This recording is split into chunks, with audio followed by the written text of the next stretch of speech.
Chapter 1. Fear makes the wolf bigger than he is. 22-year-old Allie whispered to herself as she lay in her dimly lit bedroom. The expression was a German proverb Allie Callahan, the woman who adopted Allie 6 years ago, had taught her. It was something she always tried to remember when her mind began to spin with negative thoughts. Although Allie was much stronger than she'd ever been, more confident, more sure of herself, kinder, and more gentle, in the privacy of her mind, she still struggled with fear. Even though many of the heinous things that had made life so frightening when she was growing up no longer existed, she now had new fears. As she listened to the autumn wind rattle the window next to her, she thought about how drastically her life had changed. She used to live in perpetual fear of losing her older brother. Now, she feared losing her mental health and becoming incapable of being the type of mother her 4-year-old son, Sammy, deserved. Sammy was her reason for living. He was her everything. But having him in her life also frightened her, which led her to be overprotective. She tried not to think negative thoughts because, supposedly, thoughts you dwelled on long enough could become true.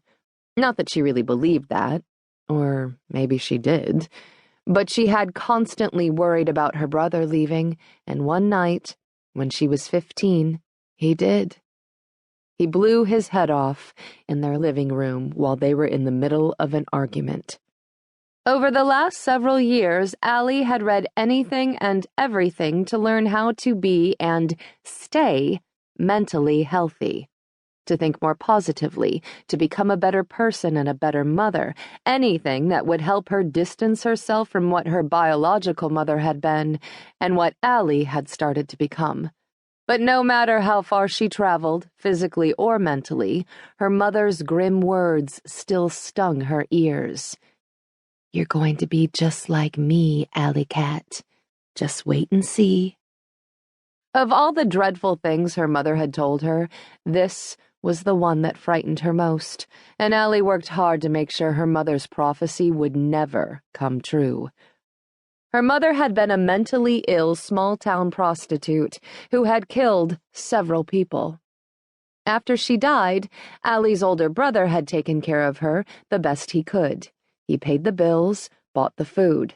But then he became ill too, and when he committed suicide, Allie found herself suddenly orphaned and on the streets. Then she'd met Biddy. The kind older woman took her in as a foster child and eventually adopted her. Biddy introduced her to a clean and relatively safe world that was so different from the dirty, unkind world Allie had always known. She taught her how to be a decent person, and every day Allie strove to become more like her and the exact opposite of her biological mother.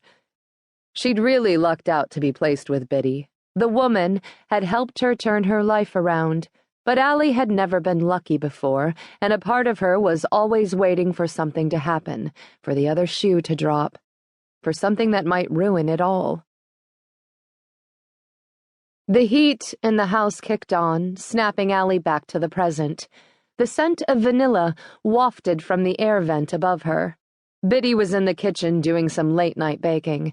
She was constantly experimenting with new recipes, making healthful versions of old favorites. Allie shook the dark thoughts of her past from her mind and set her Kindle on the nightstand. Sheets of rain crashed loudly against the window, and the lamp next to her flickered. She was reaching to turn it off when the landline rang. Allie froze. It was already 11:30.